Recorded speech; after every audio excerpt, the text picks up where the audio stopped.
퓨도르 도스토옙스키. 이 이름을 들으면 보통 소설가라고 생각하시죠? 근데요, 저는 그를 단순한 소설가라고 부르고 싶지 않아요. 차라리 예언자에 가깝습니다. 생각해보세요. 프로이트가 무의식을 말하기 전에 이미 그 지도를 그렸던 사람이고 실존주의가 등장하기 수십 년 전부터 인간 영혼의 가장 어두운 곳까지 파고들었거든요. 한마디로 오늘날 우리가 겪는 이 혼란과 위기를 정말 놀랍도록 정확하게 꿰뚫어본 사람이죠.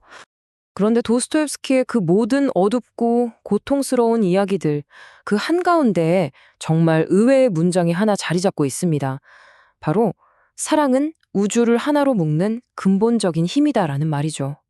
아니, 인간의 고통과 죄를 그렇게 파고든 사람이 이런 말을 했다니 좀 역설적이지 않나요? 이 문장이 그의 철학에서 대체 어떤 의미를 갖는지 지금부터 한번 제대로 파헤쳐 보겠습니다. 자, 그의 사상을 제대로 이해하려면 먼저 이걸 알아야 해요. 그를 만든 게 뭔지. 그건 바로 고통의 무게입니다. 그의 통찰력은요, 그냥 편안한 서재에서 나온 게 아니에요. 정말 삶의 가장 처절한 밑바닥, 그 지옥 같은 곳에서 태어났거든요. 그의 철학에 말 그대로 피와 살을 부여한 몇 가지 사건이 있었어요. 젊은 시절 그는 총사령을 선고받습니다. 눈이 가려진 채로 이제 곧 총알이 날아올 그 순간을 기다리고 있었죠. 바로 그때 극적으로 사형이 취소됩니다. 한번 상상해 보세요. 죽음을 눈앞에 둔 그 몇 분간의 공포를요. 그리고 그 후에 이어진 4년간의 시베리아 강제노역? 거기서 그는 인간이 얼마나 잔인할 수 있는지, 그리고 동시에 그 절망 속에서도 구원이란 게 가능한 건지 그걸 온몸으로 겪게 된 거죠. 네, 바로 이 지점이 핵심이에요. 그의 철학은 머리로만 쓴 게 아니라는 거. 이건 책상에서 나온 사상이 아니라 자기 자신의 살과 피를 깎아내면서 직접 겪어낸 진실이었던 겁니다. 그렇기 때문에 그의 글에는 정말 지울 수 없는 어떤 압도적인 힘이 담겨 있는 거죠.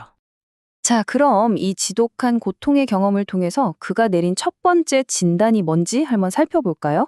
그건 바로 현대인이 짊어진 자유라는 것에 견딜 수 없는 무게에 대한 이야기입니다. 여기서 도스토옙스키가 말하는 자유는 우리가 흔히 생각하는 그런 정치적 자유 같은 게 아니에요. 훨씬 더 근본적이고 솔직히 좀 섬뜩하게까지 한 개념입니다. 뭐냐면 아무 이유 없이 심지어 자기 자신을 파괴할 권리까지 포함하는 그런 절대적인 선택의 자유를 말하는 거예요. 바로 여기서부터 인간의 비극이 시작됩니다. 이 자유라는 게 사실은 너무나 무거운 짐인 거죠. 그래서 대부분의 사람들은 이걸 어떻게든 벗어던지려고 필사적으로 발버둥을 칩니다. 우리는 자유롭도록 선고를 받은 거예요. 그리고 그 엄청난 책임감 앞에서 자꾸만 도망치려고 하는 거죠. 도스토옙스키는 이 자유라는 병을 앓는 완벽한 현대인을 창조해냈어요. 바로 지하에서 온 수기의 사나이입니다. 이 사람은 자기의식 과잉이라는 병에 걸렸다고나 할까요? 너무 많이 생각하고 너무 많이 분석하다가 결국 아무것도 못하게 된 정말 우리 시대의 자화상 같은 인물이죠. 모든 걸 비꼬고 분석만 하다가 결국 행동불능에 빠져버리는 모습. 이거 오늘날 인터넷에서 익명 뒤에 숨어서 모든 걸 조롱하는 그런 사람들의 원형처럼 보이기도 하지 않나요? 지금 보시는 이 비교가 바로 그 지하생활자의 핵심 딜레마를 딱 보여주는 겁니다. 세상은 우리한테 행복하고 논리적인 기계가 되라고 요구하잖아요. 근데 그는 웃기지 마, 나는 기계가 아니야 라고 외치기 위해서 일부러 고통을 선택하는 거예요. 자기한테 이득이 되는 길을 뻔히 알면서도 그걸 걷어차버리는 거죠. 왜? 단지 내가 인간이라는 걸 증명하려고요. 정말 충격적인 통찰 아닌가요? 우리가 행복한 기계가 되기를 거부하기 위해서 기꺼이 고통을, 아니, 심지어 파멸까지도 선택할 수 있는 그런 존재라는 거. 이게 바로 인간이라는 겁니다. 자, 이런 개인의 질병은 결국 사회 전체로 퍼져나가게 됩니다. 이제 도스토옙스키가 진단한 우리 사회의 거대한 병, 바로 대시문간의 거래 이야기로 넘어가 보죠. 그는 이런 예언을 했어요. 완벽한 세상을 만들겠다. 모두가 행복한 유토피아를 만들겠다는 시도는 결국 끔찍한 폭정으로 끝날 거라고요. 이 섬뜩할 정도로 정확한 예언이 바로 그의 가장 유명한 우화, 대신문간 이야기에 그대로 녹아 있습니다. 대신문간의 주장은 아주 간단해요. 인간이 결국 넘어갈 수밖에 없는 세 가지 유혹이 있다는 겁니다. 첫째는 빵, 즉 자유보다는 안보. 둘째는 기적, 즉 믿음보다는 확실성, 그리고 마지막 셋째는 권위, 즉 스스로 선택하기보단 정해진 질서에 따르는 거죠. 그는 인류가 이 거래를 절대 거부할 수 없다고 단언합니다. 이게 바로 대신문관의 무서운 논리예요. 그는 사람들의 자유를 빼앗는 게 폭정이 아니라고 합니다. 오히려 자비래요. 왜냐? 대부분의 나약한 인간들은 어차피 그 무거운 자유를 감당할 능력이 없으니까 차라리 우리가 그걸 뺏어서 행복하게 해주는 게 낫다는 거죠. 진짜 놀라운 건 이거예요. 이 이야기가 쓰인 건 19세기인데 20세기에 나타날 파시즘이나 공산주의 같은 전체주의 정권의 심리를 너무나 정확하게 예언했다는 점입니다.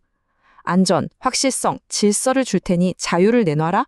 이 거래를 통해 대중을 지배했던 전체주의의 등장을 그는 이미 한 세기 전에 내다보고 있었던 거예요. 소름 돋죠. 자, 이렇게 암울한 진단만 계속되는데 그럼 희망은 없는 걸까요? 다행히 도스토예프스키는 치유책도 제시합니다. 물론 쉽지는 않아요. 하지만 아주 심오한 해답이죠. 그건 바로 사랑, 그리고 고통입니다. 아마 이게 오늘날 우리에게 가장 받아들이기 힘든 부분일지도 몰라요. 도스토옙스키한테 고통은 그냥 피해야 할 나쁜 게 아니에요. 오히려 그 고통이야말로 세상은 나를 중심으로 돌아가라는 그 오만한 환상을 깨부셔주고 비로소 다른 사람의 아픔에 눈을 뜨게 만드는 일종의 구원으로 가는 통로가 될 수 있다는 겁니다. 그의 마지막 걸작, 카라마조프가의 형제들에 나오는 두 형제가 이 고통 앞에서 우리가 선택할 수 있는 두 가지 길을 아주 잘 보여줍니다. 지식인인 형 이반은 세상의 부조리, 특히 아이들의 고통을 보면서 이런 세상이라면 신은 없어 라며 지적인 반항과 절망에 빠져버려요. 하지만 동생 알료샤는 달라요. 그는 머리로 따지는 대신 그냥 고통받는 사람 곁으로 다가가서 그를 끌어안아주는 실천적인 사랑을 선택합니다. 네, 도스토옙스키가 말하는 사랑은 그냥 가슴 설레는 그런 감정이 아니에요. 그건 실천입니다. 다른 사람의 고통을 함께 짊어지려는 헌신적인 행동, 그 자체죠. 머리로 이해하고 분석하는 게 아니라 직접 발로 뛰고 손을 내미는 것. 그는 이것만이 파편처럼 흩어진 현대인의 영혼을 구할 수 있는 유일한 힘이라고 굳게 믿었습니다. 자, 이제 이 모든 질문을 여러분께 돌려드리려고 합니다. 이건 더 이상 19세기 러시아 작가의 이야기가 아니에요. 바로 지금 여기 우리 자신의 이야기입니다. 도스토옙스키의 작품이 왜 위대할까요? 쉬운 답을 줘서가 아닙니다. 오히려 우리를 불편하게 만들고 인생의 가장 중요한 질문들을 피하지 않고 정면으로 마주하게 만들기 때문이죠. 그의 세계에는 정답이란 게 없어요. 오직 우리가 스스로 내려야 할 근본적인 선택만이 있을 뿐입니다. 그는 우리에게 이걸 보여줍니다. 신념과 의심, 선과 악 사이의 그 거대한 전쟁터는 다른 어디도 아닌 바로 우리 한 사람 한 사람의 마음속이라는 것을요. 결국 도스토옙스키가 우리에게 던지는 마지막 질문은 이겁니다. 당신은 무엇을 원하십니까? 고통스럽지만 진짜 인간으로 살게 하는 자유입니까? 아니면 모든 고통을 없애주지만 나를 기계로 만드는 안보입니까? 이 질문에 대한 답은 다른 누구도 아닌 오직 당신 자신만이 내릴 수 있습니다.